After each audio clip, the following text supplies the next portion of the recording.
चलिए अपने अगले टॉपिक पर मूव करते हैं, that is permutation and combination. यार काफ़ी इंपॉर्टेंट टॉपिक है टीसीएस के पॉइंट ऑफ व्यू से, और बहुत ज़्यादा कंफ्यूज हो जाते हैं बच्चे इसको सॉल्व करने में। मैं आपको प्रॉमिस करता हूँ, यदि आपने वीडियो आने वाले 20 से 30 मिनट देख ली, परम्यूटेशन कॉम्बिनेशन वाले सेगमेंट को पूरा देख लिया, आपको लाइफ में कभी भी परम्यूटेशन कॉम्बिनेशन के क्वेश्चंस को सॉल्व करने में कोई भी दिक्कत नहीं होने वाली है। ठीक है, सबसे पहले बेसिक कॉन्सेप्ट्स को समझते हैं, परम्यूटेशन कॉम्बिनेशन होता क्या है। यहाँ पर उससे पहले अपन को ये समझना जरूरी है कि यार ये फैक्टोरियल का मतलब क्या होता है। तो किसी भी नंबर के आगे अगर ये एक्सक्लेमेशन मार्क लगा होता है तो इसको बोलते हैं फैक्टोरियल। तो इसको हम कैसे बोलेंगे, 10 का फैक्टोरियल निकाल देना। फैक्टोरियल का मतलब क्या होता है, नंबर का आप उस नंबर से लेके 1 तक रिवर्स मल्टीप्लीकेशन कर दो, उसको बोल देते हैं फैक्टोरियल। मान लो आपको बोला कि यार 10 का फैक्टोरियल कैलकुलेट करो, तो 10 से मल्टीप्लाई करना शुरू करना, एक एक नंबर कम करते जाना अप टिल 1 तक, तो ये 10 का फैक्टोरियल निकल जाएगा। 7 का फैक्टोरियल पूछा है तो 7 से शुरू करना है, रिवर्स मल्टीप्लीकेशन, एक एक टर्म कम करते जाओ और मल्टीप्लाई करते जाओ, कब तक, 1 तक। 5 का फैक्टोरियल पूछा है तो 5 से रिवर्स मल्टीप्लाई करते जाओ, तो इसका रिजल्ट 120 आएगा। तो 5 का फैक्टोरियल क्या हो जाएगा, 120। कब तक मल्टीप्लाई करना है, 1 तक करना है। इसमें एक एक्सेप्शनल केस याद रखो, 0 का फैक्टोरियल 1 होता है, इसको याद रखना है। ठीक है, अब अपन को क्या समझना है, देखो परम्यूटेशन कॉम्बिनेशन में किस तरह के क्वेश्चंस आते हैं। फॉर एग्जाम्पल अगर आपको एक क्वेश्चन दिया कि यार मेरे पास 3 प्लेसेस हैं और उन 3 प्लेसेस में मेरे को 3 ऑब्जेक्ट्स को अरेंज करना है, बताओ कितने तरीके से अरेंज कर सकते हैं। इस तरह के क्वेश्चन आते हैं भाई, 3 प्लेसेस हैं, 3 ऑब्जेक्ट्स हैं, मान लो 3 बॉल्स हैं, B1 B2 B3, इनको अरेंज करना है 3 प्लेसेस में, कितने तरीके। तो अगर आप ध्यान से देखो B1 B2 B3 मेरे पास 3 बॉल्स हैं, अगर मैं इनको 3 जगह पे अरेंज करूं तो क्या क्या अरेंजमेंट बन सकते हैं। सबसे पहले B1 को पहली प्लेस पे फिक्स कर देता हूं, मान लो पहली प्लेस पे B1 ही है, तो B2 B3 को इंटरचेंज कर सकते हैं, दूसरी प्लेस पे B2 को रख दिया, तीसरी पे B3 को रख दिया, या दूसरी पे B3 को रख दिया, तीसरी पे B2 को रख दिया। सेकंड केस में मैं B2 को फिक्स कर देता हूं, B2 को फिक्स किया, B1 और B3 इंटरचेंज हो जाएंगे, B1 पहले आ गया, B3 बाद में आ गया, B3 पहले आ गया, B1 बाद में आ गया। सिमिलरली आप B3 को फिक्स कर दो, बची कौन सी बॉल्स, B1 और B2, इनको आपस में इंटरचेंज कर दो, पहले B1 फिर B2 रख दो, अगले केस में पहले B2 फिर B1 रख दो। इवेंचुअली आप देखोगे टोटल 6 केसेस बन रहे हैं। अब यहाँ तो हमने मैनुअली कैलकुलेट कर लिया, अब मैं आपसे बोलूँ यार 10 बॉल्स हैं, 10 प्लेसेस हैं, इनको अरेंज करना है, कितने तरीके होंगे। तो इसके लिए अपन को एक ट्रिक याद रखना है, अगर मेरे पास n प्लेसेस हैं और उन n प्लेसेस पे n ऑब्जेक्ट्स को अरेंज करना है तो n फैक्टोरियल तरीके से हम इसको अरेंज कर सकते हैं। तो अगर 3 प्लेसेस पे 3 ऑब्जेक्ट को अरेंज करना है तो 3 फैक्टोरियल तरीके से हम अरेंज कर सकते हैं। 3 फैक्टोरियल कैसे आप कैलकुलेट करोगे, 3 से लेके 1 तक का रिवर्स मल्टीप्लीकेशन, 3 इंटू 2 इंटू 1 यानी 6 तरीके से आप इनको अरेंज कर सकते हो। ठीक है, आगे बढ़ते हैं। परम्यूटेशन एंड कॉम्बिनेशन में आपने 2 टर्म देखे होंगे, एक टर्म है परम्यूटेशन, एक टर्म है कॉम्बिनेशन। इनका मतलब क्या होता है उसको समझते हैं और इन पर किस तरह के क्वेश्चंस बन सकते हैं उसको समझते हैं। सबसे पहला टर्म आपको दिख रहा होगा यहाँ पे परम्यूटेशन, उसको हम बाद में पढ़ेंगे। कॉम्बिनेशन को पहले समझते हैं, क्योंकि परम्यूटेशन का कॉम्बिनेशन से लेना देना होता है, लेकिन कॉम्बिनेशन फ्रेश है, उसका परम्यूटेशन से कोई भी लेना देना नहीं होता। पहले कॉम्बिनेशन पढ़ते हैं। कॉम्बिनेशन का मतलब होता है चूज करना या सिलेक्ट करना, या सिलेक्शन भी बोल देते हैं। जैसे फॉर एग्जाम्पल आपको बोला यार मैं एक टीम बना रहा हूँ 3 लोगों की और मेरे पास 5 लोग हैं, 5 में से 3 लोगों की टीम बनानी है। अब मैं 3 लोगों को सिलेक्ट कर लूँ, किसको पहले सिलेक्ट करूँ किसको बाद में सिलेक्ट करूँ, उस बात से कोई फर्क नहीं पड़ता ना मेरे को। तो मान लो एक कोई कंपटीशन है, 5 लोग सेमीफाइनल में, 3 लोग फाइनल में पहुंच रहे हैं, अब किस ऑर्डर में पहुंचे उस बात से कोई फर्क नहीं पड़ता, तीनों फाइनलिस्ट इक्वल है। तो अगर 5 में से 3 लोगों को सिलेक्ट करना है, मैं उसको कैसे अरेंज कर रहा हूँ उस बात से कोई फर्क नहीं पड़ रहा, ओनली सिलेक्शन की बात कर रहा हूँ, तो मैं 5C3 तरीके से कर लूंगा। 5 में से 3 लोगों को चूज करना है, 5C3 तरीके होते हैं।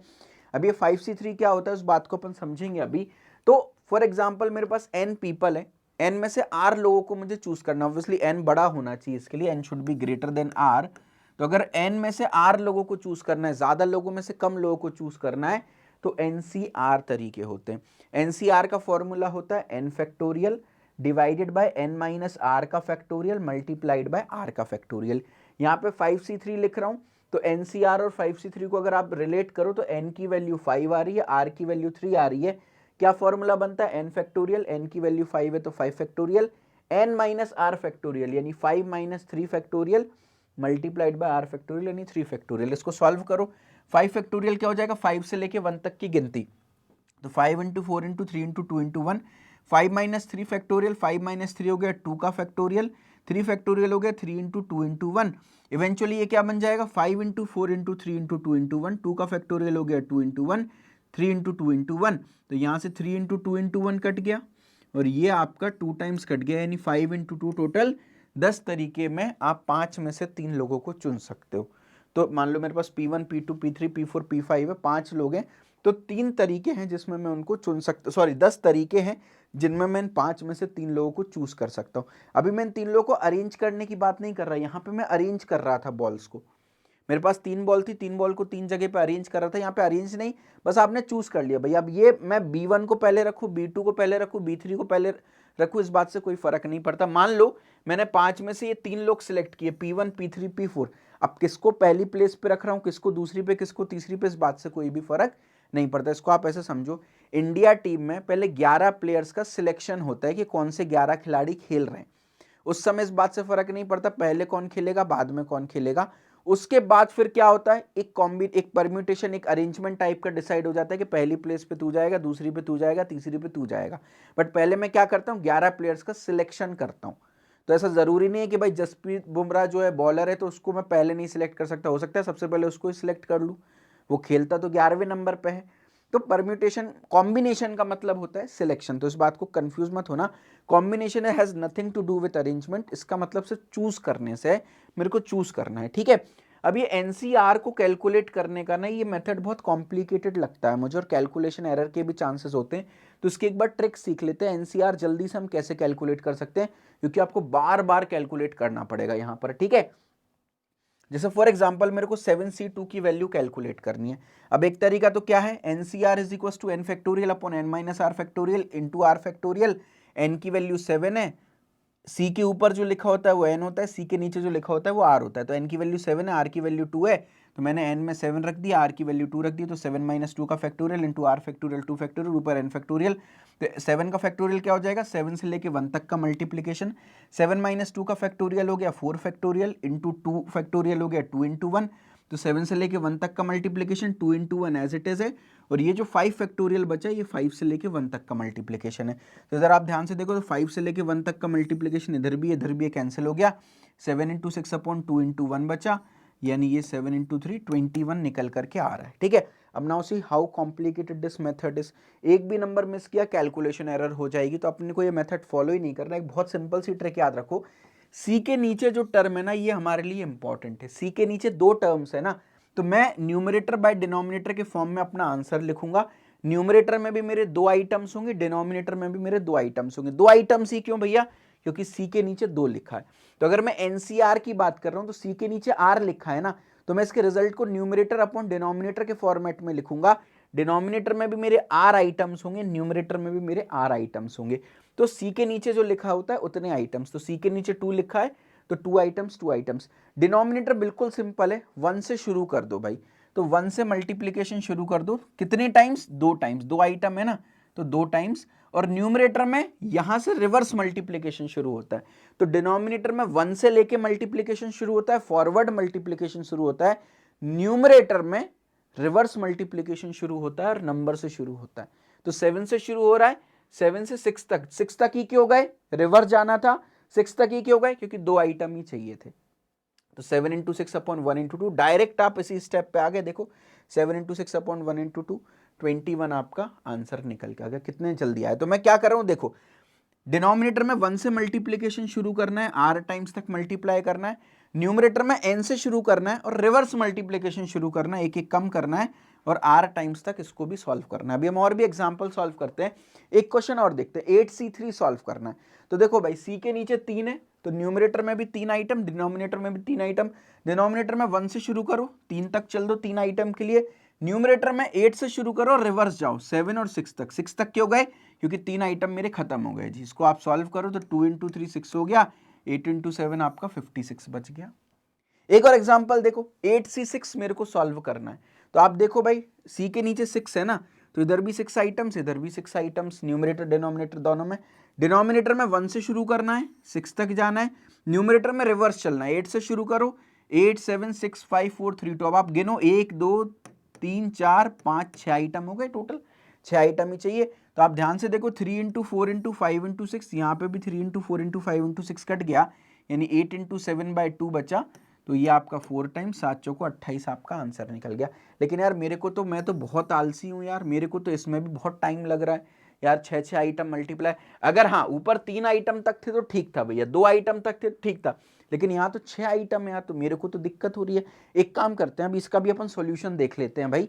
8C2 एक बार निकालना, ठीक है। 8C2 में आप बोलोगे भैया 2 आइटम नीचे 2 आइटम ऊपर, क्योंकि C के नीचे 2 है, तो भाई नीचे के आइटम 1 से शुरू करते हैं, 1 और 2 आगे, ऊपर के आइटम 8 से शुरू करेंगे, 8 और 7 2 पे रोक देंगे, तो ये अगेन आप देखो यहाँ पे 28 ही आ गया इधर। तो अगर मैं ऑब्जर्व करूं तो 8C6 और 8C2 की वैल्यू मेरी सेम आ रही है, यहां भी 28 आया, इधर भी 28 आया, सेम टू सेम वैल्यू आ रही है। अब मैं आपसे पूछूं यार, मेरे पास 8 लोग हैं, मेरे को 6 लोगों को सिलेक्ट करना है मेरी टीम में, तो मैं 8 में से 6 को सिलेक्ट कर लूं, जिनको सिलेक्ट करना है उनको एक साइड रख दूं, या मैं 2 आदमी जिनको रिजेक्ट करना है उनको अलग कर दूं? बात तो वही बन जाएगी ना यार। 8 लोग हैं, 6 लोगों का अलग ग्रुप रखना है जिनको मैं सिलेक्ट कर रहा हूं, बाकी बचे हुए 2 का अलग ग्रुप बन जाएगा जिनको मैं रिजेक्ट कर रहा हूं। अब 8 में से मैं उन 6 को सिलेक्ट कर लूं, या 8 में से वो 2 रिजेक्टेड वाले को सिलेक्ट कर लूं, एक ही बात है। 2 रिजेक्टेड वालों का भी ग्रुप बनूंगा तो बचे हुए ग्रुप 6 लोगों का बच जाएगा। तो 8 में से 6 लोग सिलेक्ट करूं या 2 लोग सिलेक्ट करूं, एक ही तो बात है, एक ही तरीके से होगा। तो 8C6 और 8C2 दोनों सेम हो गए। सिमिलरली अगर n में से मैं r लोगों को चूज कर लूं या बचे हुए n-r लोगों को चूज कर लूं, एक ही बात है, एक ही तरीके से हो जाना चाहिए। तो NCR NC n-r के बराबर होता है। n में से यहाँ पे देखो r लोगों को चूज कर रहा हूं, यहाँ पे n में से n-r लोगों को चूज कर रहा हूं, ये एक ही बात होती है। तो कभी भी ऐसा है कि डिनोमिनेटर में बहुत बड़ा टर्म बन रहा है तो आप n-r कर दो। आपने बोला यार 8C6 जो है वो 8C2 के बराबर हो रहा है, देखो आप यहाँ पे ध्यान से, तो 8C6 है तो n की वैल्यू 8 थी, r की वैल्यू 6 थी, तो n-r कितना हो गया, 8 - 6 यानी कि 2 हो गया, है ना। तो n-r 2 हो गया, तो ये 8C2 के बराबर हो गया। NCR is equal to NC n-r, n-r की वैल्यू 2 है। या इतना भी नहीं करना है, सिंपल 8 में से 6 को चूज कर लो या बचे हुए 2 को चूज कर लो, एक ही बात है। 9C6 कैलकुलेट करना है। अब डिनोमिनेटर में मैं 6 आइटम लिखूंगा, न्यूमरेटर में 6 आइटम लिखूंगा, मेरे को मजा नहीं आएगा। 9 में से मैं 6 लोगों को सिलेक्ट कर लूं या बचे हुए 3 लोगों को सिलेक्ट कर लूं, एक ही बात है। तो 9C6 और 9C3 एक ही बात हो जाएगी। तो डिनोमिनेटर में 3 आइटम्स, न्यूमरेटर में भी 3 आइटम्स, क्योंकि नीचे अब छोटा टर्म बन गया, तो ये 1 2 3 हो गया। 1 से शुरू करना है, ऊपर 9 से शुरू करना है, 9 8 7। तो ये देखो 2 गया आपका 4 टाइम्स, 3 गया आपका 3 टाइम्स, तो ये हो गया 3 × 4 × 7 यानी 84। तरीके से आप 9 में से 6 लोगों को या 9 में से 3 लोगों को चूज कर सकते हो। दूसरा तरीका, n की वैल्यू 9 दिख रही है, c की वैल्यू क्लियर कट 6 दिख रही है, तो अगर मैं n-r कैलकुलेट करूंगा तो 9 - 6 3 आ गया। तो NCR जो है वो NC n-r के बराबर होता है, तो 9C6 हो गया NCR, और 9C NC n-r की वैल्यू n-r की वैल्यू 3 है, 9C 3 के बराबर हो गया। ऐसे भी आप इसको कैलकुलेट कर सकते हो, ठीक है। चलो अभी तो हमने बात की सिलेक्शन की, अब हम बात कर लेते हैं परम्यूटेशन की। मैंने बोला था 2 टर्म होते हैं, एक परम्यूटेशन एक कॉम्बिनेशन, तो अभी हमने कॉम्बिनेशन की बात कर लिया। परम्यूटेशन का क्या मतलब होता है? परम्यूटेशन का मतलब जनरली लोग समझते हैं अरेंजमेंट, जबकि बिल्कुल झूठ है ये। परम्यूटेशन का मतलब होता है सिलेक्शन प्लस अरेंजमेंट। मतलब क्या भाई? अब मैं आपको वही चीज बोलूं, अभी पिछले केस में मैंने क्या देखा था, मैंने बोला था भैया 5 में से 3 लोगों को चूज करना है। अब मैं आपको बोल दूं यार 5 में से 3 बॉल्स को चूज करना है, तो आप कॉम्बिनेशन यूज करोगे। मैं बोलूंगा 5 में से 3 बॉल को चूज भी करो और उनको 3 प्लेसेस में अरेंज भी करो, तो इसको बोल देता हूं परम्यूटेशन। या अगर मैं डायरेक्टली ऐसा बोलूं कि यार 5 में से 3 बॉल्स को अरेंज करना है, तो आप बोलोगे भैया पहले 5 में से मैं वो 3 बॉल चूज तो कर लूं जिनको अरेंज करने वाला हूं। या आपसे बोले यार इंडिया का बैटिंग ऑर्डर बता दो, यार मैं तुमको 20 खिलाड़ी दे रहा हूं, तो 11 खिलाड़ियों का बैटिंग ऑर्डर बता दो। तो सबसे पहले आप 20 में से वो 11 खिलाड़ी चूज करोगे। अब आपके पास 11 खिलाड़ी हैं, अब इन 11 खिलाड़ी का बैटिंग ऑर्डर डिसाइड कर लोगे। तो चूज करना प्लस अरेंजमेंट दोनों को मिला करके परम्यूटेशन कहा जाता है। जैसे आपको एक सवाल दूं, अगर 5 बॉल्स हैं, 3 प्लेसेस पे इनको अरेंज करना है, तो आप क्या करोगे? मान लो मेरे पास B1 B2 B3 B4 B5 balls हैं, तो पहले 5 में से 3 प्लेसेस पे अरेंज करना है ना 5 बॉल्स को, तो पहले आप 3 बॉल्स को चूज कर लो भाई। अब मैंने वो 3 बॉल्स चूज कर ली, मान लो मैंने B1 चूज कर ली, B2 चूज कर ली, B4 चूज कर ली, लेट्स सपोज ये 3 बॉल चूज कर ली। अब मेरे पास 3 जगह हैं, 3 बॉल से उनको अरेंज करना है। अब 5 में से 3 बॉल चूज करने का तरीका 5C3 अभी देखा था। अब 3 प्लेसेस में 3 बॉल्स अरेंज करने का तरीका 3 फैक्टोरियल अभी देखा था। देखो R प्लेसेस में R बॉल्स अरेंज करने का तरीका R फैक्टोरियल होता है। इधर पे ध्यान से देखो, ये 3 बॉल्स 3 जगह पे चूज करने का 3 तरीका, तो R बॉल्स R जगह पे चूज करने का R n फैक्टोरियल 3 फैक्टोरियल तरीके से आप 3 बॉल्स को चूज कर सकते हो। तो यहां भी तो मैंने यही किया, 3 फैक्टोरियल हो गया। अब आप ध्यान से एक चीज और देखो, परम्यूटेशन कॉम्बिनेशन में अगर एंड वर्ड कहीं पर लगा है तो उसको बोलते हैं मल्टीप्लीकेशन, अगर कहीं पे और वर्ड लगा हो तो उसको बोलते हैं एडिशन। इसको दूसरे तरीके से भी समझ सकते हैं, अगर कोई काम करना कंपलसरी है, कहीं पर चॉइस नहीं है, भाई कंपलसरली ये काम करना है तो मैं मल्टीप्लाई लगा दूंगा। और अगर कहीं पे चॉइस है या ऑप्शन है कि यार ये भी कर सकते हैं या ये भी कर सकते हैं, तो फिर बीच में मैं प्लस लगा दूंगा। अब जैसे यहाँ पर मेरे को क्या केवल 3 बॉल चूज करने तक ही काम है? नहीं, मेरे को 3 बॉल चूज भी करना है और उनको अरेंज भी करना है, ये मेरे को टास्क दिया गया है। यानी दोनों काम करना कंपलसरी है ना, चूज भी करना और अरेंज भी करना, इसलिए इन दोनों के बीच में मैं मल्टीप्लाई लगा दूंगा। तो ये पता क्या निकल के आ गया, ये आपका सिलेक्शन प्लस अरेंजमेंट के तरीके निकल गए। टोटल कितने तरीके से आप 5 में से 3 बॉल्स को अरेंज कर पाओगे। तो पहले मैंने 5 में से 3 बॉल्स क्या की, चूज की, और फिर उन 3 बॉल्स को 3 जगह पे 3 फैक्टोरियल वेज में अरेंज कर दिया। तो 5C3 कैसे हो गया, डिनोमिनेटर में 3 टर्म, न्यूमरेटर में 3 टर्म रिवर्स, डिनोमिनेटर में 3 term forward, 3 factorial 3 into 2 into 1, ये आपस में कट गया। क्या बचा 5 इंटू 4 इंटू 3, यानी टोटल 60 तरीके ऐसे हैं जिनमें से 5 में से 3 बॉल को आप चूज करके अरेंज कर सकते हो। ठीक है, उसके अलावा देखो इसको एक और तरीका होता है। देखो समझो, मेरे पास 5 बॉल्स थी, मान लो B1 B2 B3 B4 B5 है, और ये 3 प्लेसेस हैं जहां पर इन बॉल्स को अरेंज करना है। पहली प्लेस में भी मेरे पास कितने तरीके हैं, अभी तो मेरे पास 5 बॉल्स में कुछ भी रख सकता हूँ, B1 भी रख सकता हूँ, B2 भी रख सकता हूँ, B3 भी, B4 भी, B5 भी। 5 चॉइसेस है ना पहले प्लेस के लिए, तो पहले प्लेस के लिए 5 चॉइसेस है तो 5 लिख दिया। मान लो मैं B3 बॉल यहां रख देता हूं, फॉर एग्जाम्पल मैंने B3 बॉल यहां पे रख दी। ठीक है, तो एक तो गया, अब B3 तो नहीं है मेरे पास, वो तो रखा चुकी है। सेकंड प्लेस के लिए मेरे पास कितनी चॉइस बची, 4 choice, B1 B2 B4 B5, 4 choices बची। तो सेकंड प्लेस को फिल करने के अब 4 तरीके। मान लो मैंने B1 बॉल रख दी सेकंड प्लेस पे, जस्ट फॉर एन एग्जांपल, तो अब B1 भी गया। अब तीसरी प्लेस को भरने के कितने चॉइस है, 3 चॉइस, B2 B4 B5 में से कुछ भी रख सकते हो। तो इस प्लेस को भरने के 3 चॉइस, मान लो मैंने B4 रख दी और अपना अरेंजमेंट पूरा हो गया। तो भाई पहली प्लेस भरना, दूसरी और तीसरी तीनों प्लेसेस भरना कंपलसरी है ना, कंपलसरी होता है तो प्रोडक्ट यूज करते, तो टोटल तरीके कितने हो गए, 5 इंटू 4 इंटू 3 यानी 60 वेज हो गए। ये इसका दूसरा मेथड हो गया। तीसरा मेथड पे चाहते हैं, डायरेक्टली आप फॉर्मूला लगा सकते हो। अगर मेरे पास n ऑब्जेक्ट है, n ऑब्जेक्ट को r प्लेसेस में अरेंज करना है, तो r प्लेसेस में मैं r ऑब्जेक्ट को ही अरेंज कर पाऊंगा, n ऑब्जेक्ट को तो नहीं कर पाऊंगा। भाई 20 लोगों की स्क्वाड है मेरे पास, 11 खिलाड़ी को ही खिलाना है, तो मैं 11 को ही तो खिला पाऊंगा। अगर मेरे पास r प्लेसेस है तो r ऑब्जेक्ट को पहले मेरे को सिलेक्ट करना पड़ेगा, फिर अरेंज करना पड़ेगा। तो अगर n ऑब्जेक्ट में से r ऑब्जेक्ट को अरेंज करना है, तो जैसे चूज करते समय मैंने NCR लिखा था, अरेंज करते समय मैं डायरेक्टली NPR लिख सकता हूं।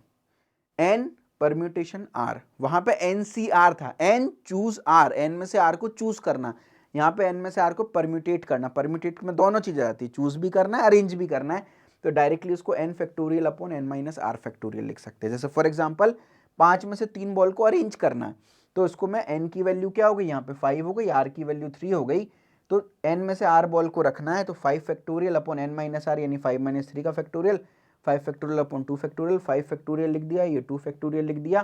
तो ये 2 इंटू 1 कैंसिल होगा, यानी 5 इंटू 4 इंटू 3, अगेन 60 वेज यहाँ से निकल करके आ गए। तो तीनों तरीके मैंने बता दिए। पहला तरीका क्या है, आप डायरेक्टली पहले चूज करो फिर अरेंज करो। दूसरा तरीका क्या है, ये जो जगह आपकी बन रही है इस तरीके से फिलिंग मेथड को यूज करो। और तीसरा तरीका डायरेक्ट फॉर्मूला, जो मेथड आपको पसंद आ रहा है वो यूज करो। मेरे को पर्सनली ये वाला मेथड ज्यादा पसंद आता है, बाकी सबकी अपनी अपनी चॉइसेस होती हैं। अच्छा, यहाँ पर कुछ और एक चीज देखें, NPR का जो हमने फॉर्मूला पढ़ा, इसके साथ थोड़ा सा खेल खेलते हैं। अगर मैं इसको r फैक्टोरियल से डिवाइड कर दूं थोड़ी देर के लिए, तो NPR क्या है, n factorial upon n minus r का factorial divided bye r factorial, ये ऊपर चला जाएगा, क्या बनेगा, n factorial n minus r का फैक्टोरियल इंटू r फैक्टोरियल। क्या ये NCR का फॉर्मूला नहीं है, बिल्कुल है। यानी NPR में अगर मैं r फैक्टोरियल का डिवाइड कर दूं तो NCR बन रहा है। तो अगर इस r फैक्टोरियल को मल्टीप्लीकेशन में ले जाऊं इधर, तो क्या मैं लिख सकता हूँ NPR is equal to NCR into r factorial. अब ये कोई नई बात नहीं है, ये तो लोग फॉर्मूला रटवा देते, अपन को रटने की जरूरत ही नहीं है ना। n में से r ऑब्जेक्ट को अगर तुम्हें अरेंज करना है तो पहले n में से उन r ऑब्जेक्ट को चूज तो कर लो।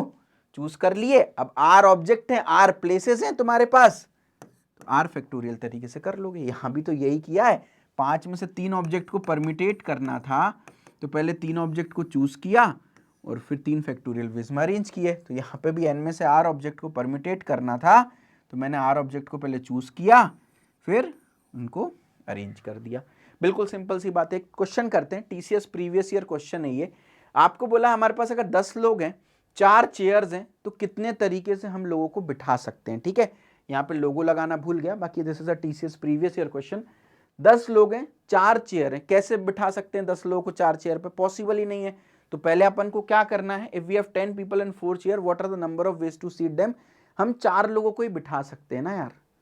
तो अपन को क्या करना है, पहले 10 में से वो 4 लोग चूज कर लेना है जिसको बिठाना है, और 4 लोगों को 4 फैक्टोरियल वेज में बिठा सकते हैं। तो पहले 10 में से 4 लोग चूज करने का तरीका और 4, क्योंकि दोनों 4 लोग को बिठाने का तरीका दोनों काम कंपलसरी है तो इसलिए बीच में मल्टीप्लिकेशन लगा दिया। तो ये एक तरीका हो गया, 5040 यहाँ से आंसर आएगा। ये डायरेक्ट NP4 कर दो, है ना। तो 10 में से 4 लोग को अरेंज करने का तरीका, NPR क्या होता है, n factorial upon n minus r factorial. तो n की वैल्यू 10 है, r की वैल्यू यहाँ पे क्या है बताओ, r की वैल्यू आपकी 4 हो जाएगी। तो ये हो गया 10 फैक्टोरियल अपॉन 10 माइनस 4 फैक्टोरियल। अब देखो यहाँ पर एक और इंटरेस्टिंग काम मैंने किया, देखो 10 फैक्टोरियल को जब मैं लिख रहा था, मैं 10 into 9 into 8 into 7 into 6 into 5 into 4 into 3 into 2 into 1 लिखता। क्या मैं इसको 6 फैक्टोरियल नहीं लिख सकता बताओ? बिल्कुल लिख सकते हैं।